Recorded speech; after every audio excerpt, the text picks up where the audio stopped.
నీ మీద సిరీస్ చేసే ప్రాసెస్లో కొన్ని వీడియోస్ అన్ని రీసెర్చ్లో భాగంగా వీడియోస్ అన్ని రీసెర్చ్ చేసిన మన వాళ్ళకి ఒక ఆడియో బయట వినిపించిందిరా.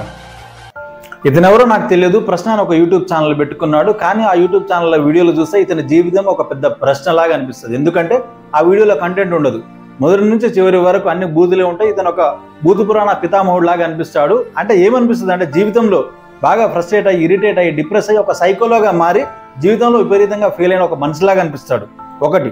రెండోది, స్ట్రింగ్ వినోద్ గారు ఆయన ఛానల్లో అప్లోడ్ చేసిన వీడియోని తీసుకొని ఈయనేదో పెద్ద గుప్త నిధిని కనిపెట్టినట్టు, రీసెర్చ్ చేసి హ్యాక్ చేసేదో పెద్ద కనుక్కున్నట్టుగా బిల్డప్, ఒక కక్కుర్తి, దాన్ని ట్విస్ట్ చేసి అప్లోడ్ చేసి ఒక ట్విస్ట్ అని marketing.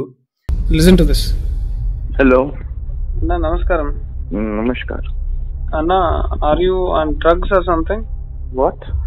I remember last time when you were part of the stream, you were saying that because the way you are losing your mind on Sadhguru. No, I am not losing my mind on Sadhguru or anyone else.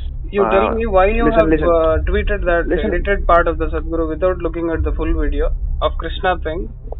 It is clearly demeaning, right? In the ధమ్కి ఇస్తున్నాం అంటే జగ్గి వాసుదేవ్ని ఏదో అన్నందుకు ముద్దుగా మేమందరం జగ్గి అని పిలుస్తాం. జగ్గి వాసుదేవ్ అన్నందుకు, అతన్ని అన్నందుకు నువ్వు బాగా హట్ అయిపోయి యు ఫినిష్. అండ్ మూడోది, ఇప్పుడు ఒక రూల్ పెట్టుకున్నట్టు అనిపిస్తుంది. ఏంటంటే పాపులర్ అయిన వాళ్ళ మీద పడి ఏడిస్తే నేను పాపులర్ అవుతా అని. అందుకనే స్ట్రింగ్ వినోద్ మీద పడి ఏడవడం, Nationalist Abbu, reflection and Sadhguruji వీళ్ళ లాంటి వాళ్ళ మీద పడి ఏడుస్తున్నాడు. కానీ పాపులర్ అయిన వాళ్ళ మీద పడి ఏడిస్తే ఎప్పటికీ పాపులర్ కావు. నువ్వు వాళ్ళని కౌంటర్ చేయాలంటే వాళ్ళు సనాతన గురించి ఒక గొప్ప నాలెడ్జ్ ఇస్తున్నారు, నువ్వు దాన్ని కౌంటర్ చేయాలంటే నాలెడ్జ్తో కౌంటర్ చేయగానే ఇట్లా పిచ్చి పిచ్చి చెత్త వాగుడు వాగకు. చివరిగా ఏంటంటే వీడికి కూడా మంచి ఫ్రెండ్స్ ఉంటే, ఫ్యామిలీ మెంబర్స్ ఉంటే ఒక సైకియాట్రిస్ట్ చూపించండి.